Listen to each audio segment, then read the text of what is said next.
Satu kejadian tanah runtuh berlaku di lereng bukit Jalan E6, Taman Melawati Ibu Negara pagi tadi.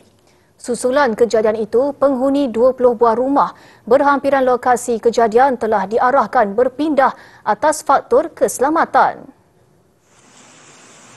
Berdasarkan rakaman video yang tular di media sosial, runtuhan di kawasan tebing bukit ini berlaku berhampiran kawasan perumahan penduduk. Aliran air deras dari atas bukit terlibat juga, kelihatan membawa lumpur dan pokok-pokok tumbang hingga ke kediaman penduduk berhampiran. Beberapa pokok dilaporkan tumbang sehingga menyebabkan kerosakan pada kenderaan milik penduduk. Difahamkan, runtuhan ini turut menjejaskan beberapa laluan utama di kawasan berkenaan. Bagaimanapun, tiada sebarang kemalangan jiwa dilaporkan ketika runtuhan itu berlaku.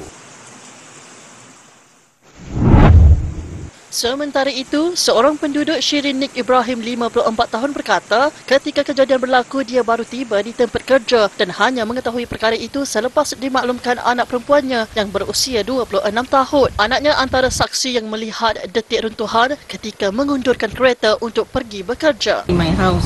Masa dia slide tu, I rasa dia bawa sekali dengan guard house masuk my house.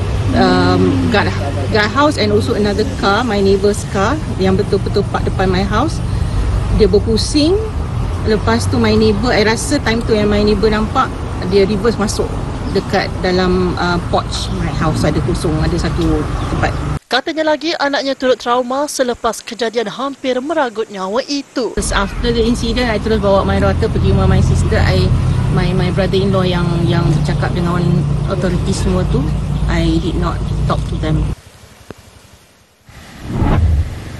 Sementara itu, Menteri Kerja Raya Datuk Seri Alexander Nantalinggi menerusi kenyataan di laman Facebooknya memaklumkan kegagalan sistem pengairan longkang yang tersumbat di Jalan G2. Taman Melawati dikenal pasti sebagai punca kejadian tanah runtuh berkenaan. Katanya amaran tak bahaya telah dikeluarkan oleh Cawangan Kejuruteraan Cerun CKC Jabatan Kerja Raya JKR jam 4.37 petang semalam. Ia turut dimaklumkan kepada JKR Daerah Gombak dan Hulu Langat sebagai langkah berjaga-jaga.